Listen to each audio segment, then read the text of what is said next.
Hello everyone, Gyandeep अकॅडमीत तुम्हा सगळ्यांचं पुन्हा एकदा स्वागत आहे. आपली ही जी जिओग्राफी ऑप्शनलची समर्पण सिरीज आहे, ज्यामध्ये आपण रोज एक आन्सर रायटिंग करतो एका प्रश्नाचं.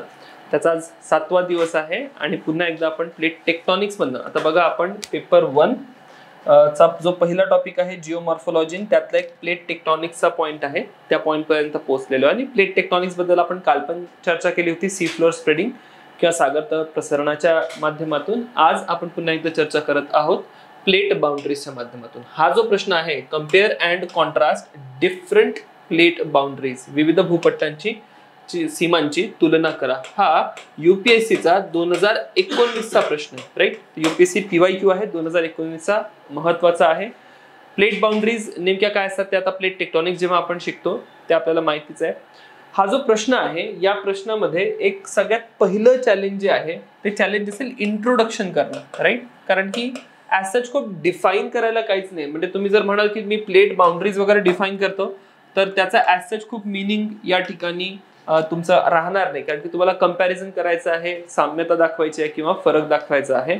आणि म्हणून मग इंट्रोडक्शनचा जो चॅलेंज आहे त्याच्यामध्ये काय करावं, हा एक या ठिकाणी की पॉईंट आहे जो तुम्हाला समजून घ्यायचा आहे. दुसरा जो की पॉइंट आहे तो हा असणार आहे की जेव्हा अशा प्रकारचा प्रश्न विचारला जातो, कम्पेअर अँड कॉन्ट्रास्ट, याचा अर्थ काय, राईट, हे समजून घेणं. आणि मग अर्थ जरी कळला असला तरीही तुमच्याजवळ असलेली माहिती मुद्देसुद्ध पद्धतीने मांडणं ही चॅलेंजेस आहेत. राईट, असं की कंटेंटचा चॅलेंज तुम्हाला याच्यामध्ये दिसणार नाही.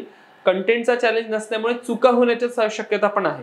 जर तुम्ही प्रॉपर फॉर्मॅट फॉलो नाही केलं या प्रश्नामध्ये तर बऱ्याचदा चुका होऊ शकतात. तर म्हणून आता बघूया की एक्झॅक्टली आपण काय काय मुद्दे लक्षात घ्यायला हवे. या ठिकाणी कम्पेअर अँड कॉन्ट्रास्ट म्हटलंय, तुलना म्हटलंय, क्लिअर, फरक नाही विचारलाय.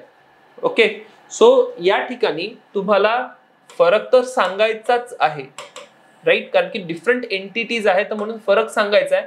त्यासोबतच काही जर साम्य असेल, ज्या पॉइंटला, ज्या बिंदूला साम्य आहे तो बिंदू सुद्धा या ठिकाणी मांडणं अपेक्षित आहे. राईट, तर प्रश्नाचा अर्थ काय, कम्पेअर अँड कॉन्ट्रास्ट म्हटल्यानंतर फरक सांगा, ऍट द सेम टाइम काही साम्य जर असेल ते साम्य सुद्धा या ठिकाणी प्रस्तुत करा.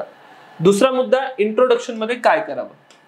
आता मी काय केलंय, भूपट्ट विवर्तनिकीच्या इंट्रोडक्शन कडे याला घेऊन गेलो. जरीही प्रश्न प्लेट बाउंड्रीजचा असला तरीही मी आणखी थोडं बेसिक मध्ये जातोय, कारण की अदरवाईज माझं काही खूप जास्त ऑप्शन्स नाहीये. आणि म्हणून मग मी पुन्हा माझी टेक्निक वापरतो की काही शास्त्रज्ञ असतील, वर्ष असतील, या सगळ्यांची नावं लिहितोय. की 1960च्या दशकात टुझो विल्सन असेल, मॅकेन्झी, पार्कर, WJ मॉर्गन इत्यादी शास्त्रज्ञांच्या संशोधनाचा परिणाम म्हणजे भूपट्ट विवर्तनिकी होय. आणि विविध शास्त्रज्ञांनी या संशोधनामध्ये विविध भूपट्टांच्या सीमांचा शोध लावला. विविध भूपट्टांच्या सीमांमधील साम्य आणि फरक खालील प्रमाणे आहे. आता मला जेव्हा साम्य आणि फरकचा प्रश्न विचारला जातो त्यावेळेस मी टेबल करतो. ठीक आहे, आपण लहानपणी शाळेमध्ये ज्या प्रकारचे टेबल्स करायचो तशाच प्रकारचे टेबल्स तुम्ही या ठिकाणी करणं अपेक्षित आहे. कंटेंट ऑलरेडी तुमच्याजवळ आहे, तुमचे क्लास नोट्स रेफर करा, त्या नोट्स मध्ये सगळा कंटेंट दिला आहे की काय काय या ठिकाणी होत आहे. सो मी काय केलं, वैशिष्ट्य किंवा फरकाचा मुद्दा, नेमका कोणत्या मुद्द्यावरून मी या ठिकाणी फरक आयडेंटिफाय करतोय किंवा साम्य दाखवतोय ते मी इथे सांगणार. त्यानंतर अपसरण सीमांमध्ये काय, अभिसरण मध्ये काय आणि स्थितिरक्षक सीमांमध्ये नेमकं काय असेल त्याची आपण या ठिकाणी चर्चा करूया. तर भूपट्टांच्या हालचाली तुम्हाला सांगायचं आहे, तर या ठिकाणी भूपट्टांच्या हालचाली अपसरण सीमांमध्ये काय असेल, विपरीत दिशेने हालचाली होताना आपल्याला दिसतात. अभिसरण सीमांमध्ये हालचाली एकमेकांच्या दिशेने आपल्याला आढळते आणि स्थितिरक्षक सीमांमध्ये हालचाली एकमेकांच्या आजूबाजूला होत असते. They just sleep past each other असा शब्दप्रयोग आपण करत असतो. राईट, तर या झाल्या भूपट्टांच्या हालचाली. निर्मिती होते की विनाश होते, राईट, हे पण तुम्हाला या ठिकाणी लक्षात घ्यायचंय. जेव्हा आपण अपसरण सीमांची चर्चा करतो आहे त्या ठिकाणी नवीन भूपट्टाची, भूखंडाची निर्मिती होते. जर तुम्ही अभिसरण सीमा बघत आहात त्या ठिकाणी विनाश होतोय आणि स्थितिरक्षक सीमांमध्ये काहीही फरक पडत नाहीये. जी स्थिती आहे जशास तशी राहताना आपल्याला दिसते. भूभौतिकीय घटना इथे तुम्हाला सांगणं गरजेचं आहे की अपसरण सीमांमध्ये कशा प्रकारच्या भूभौतिकीय घटना होऊ शकतात. भूभौतिकीय घटना म्हणजे काय, त्यामध्ये ज्वालामुखीचा उल्लेख येईल, त्यामध्ये भूकंपांचा उल्लेख येईल. राईट, आणि त्सुनामी ज्या ठिकाणी होत असेल त्सुनामीची सुद्धा तुम्हाला यामध्ये चर्चा करावी लागेल. भूरूप सुद्धा सांगायला लागतील, कोणकोणती भूरूप निर्माण होतात. अगेन तुम्हाला नोट्स मध्ये लिहून दिलेलं आहे. घडीचे पर्वत असतील, ज्वालामुखी शिखर असतील किंवा काही पठार असतील. राईट, अशा प्रकारची अनेक भूरूप तुम्हाला या ठिकाणी निर्माण होताना दिसतात. उदाहरण द्या, कोणत्या भागांमध्ये कोणत्या प्रकारची ही सीमा आढळते. जसं या ठिकाणी मी एक उदाहरण सांगून जातो तुम्हाला. स्थितिरक्षक सीमाचं एक बेस्ट एक्झाम्पल मी तुम्हाला देत असतो, सॅन अँड्रियास फॉल्ट.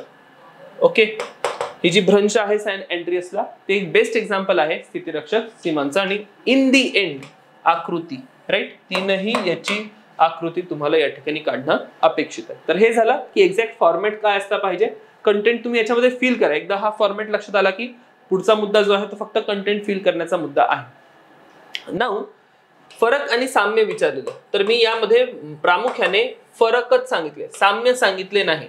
तर पुढचा एक पॅरा घ्या. आता बघा, यामध्ये साम्य दाखवणे एवढं पॉसिबल नाहीये. जेव्हा तुम्ही टेबल्स क्रिएट केली आहे, डिफिकल्ट आहे की तुम्ही तिथे साम्य दाखवाल. तर पहिले मी काय केलं, सगळे फरक दाखवले आणि त्यानंतर मी या ठिकाणी काय काय साम्य आहे, साम्य असल्याची चर्चा करेल. तर मग त्यामध्ये सांगेल की कशा प्रकारे अपसरण आणि अभिसरण दोन्ही सीमांमध्ये ज्वालामुखी क्रिया होत असते किंवा भूकंप आढळत असतात.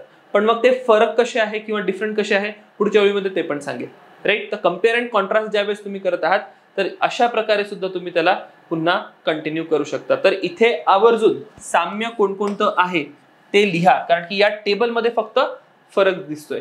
क्लिअर. तर फरक सांगितला, साम्य सांगितलं. आता पुढचा मुद्दा असणार आहे कन्क्लुजनचा. Again very difficult conclusion. Clear. Difficult का, कारण की स्टॅटिक पार्ट आहे आणि असं टेबल वगैरे केल्यानंतर कम्पेअर केल्यानंतर तुमच्याजवळ ऍसेट मग काही पॉइंट उरत नाही ज्यावरनं तुम्ही कन्क्लूड कराल. ह्युमन जिओग्राफी मध्ये घेऊन जाऊ शकतो का, अगेन ऍसेट खूप ह्युमन जिओग्राफीचा आस्पेक्ट मला या ठिकाणी दिसत नाहीये. तर मग मी एक समरी देतोय किंवा एक समअप करतोय आणि समअप करताना मी काय म्हणेल की बघा कशा प्रकारे या भूपट्टांचा परिणाम पृथ्वीवरील विविध घटनांच्या परिणामामध्ये असेल, भूरूपांच्या निर्मितीमध्ये आहे, भूदृश्य विकास, लँडस्केप डेव्हलपमेंट शब्द वापरतोय. आता माझं खूप कंटेंट नाही आहे कन्क्लुजन लिहायसाठी, तर त्याच्यामुळे मग मी काय करतोय, जेही सिलेबस मधले शब्द आहे ते सिलेबस मधले शब्द या ठिकाणी इंट्रोड्यूस करतोय. सिलेबस मध्ये एक शब्द आहे भूदृश्य विकास किंवा लँडस्केप डेव्हलपमेंट, राईट. तर या ज्या भूपट्ट आहेत हे भूपट्ट आपल्या भूदृश्याच्या विकासामध्ये किंवा तुमचा जो परिसर असेल त्याच्या डेव्हलपमेंटमध्ये सुद्धा बऱ्याचदा रोल प्ले करतं. हवामानावर सुद्धा तुम्हाला परिणाम यांचा दिसेल. ज्या ज्या ठिकाणी डायव्हर्जन्स होत आहे, ज्वालामुखी क्रिया होत आहे आणि त्यातनं जे काही वायू बाहेर पडत आहे त्या वायूंचा सुद्धा हवामानावर आपल्याला परिणाम दिसतो, किंवा कॉन्व्हर्जन्स जिथे होत आहे तिथे सुद्धा ज्वालामुखी क्रिया होते आणि त्याचा सुद्धा हवामानावर परिणाम आपल्याला दिसतो. तर अशा प्रकारचं एक कन्क्लुजन मी या ठिकाणी तुमच्यासमोर प्रस्तुत करतोय. क्लिअर. तर हा झाला पुन्हा एक प्रश्न. कमेंट बॉक्स मध्ये तुम्ही सुद्धा कन्क्लुजन मध्ये तुमचा काय वे असू शकतो, एक डिफरंट अप्रोच तुम्ही काय घेऊ शकता ते मला सांगा. भेटूया आता उद्याच्या सेशन मध्ये. Thank you everyone.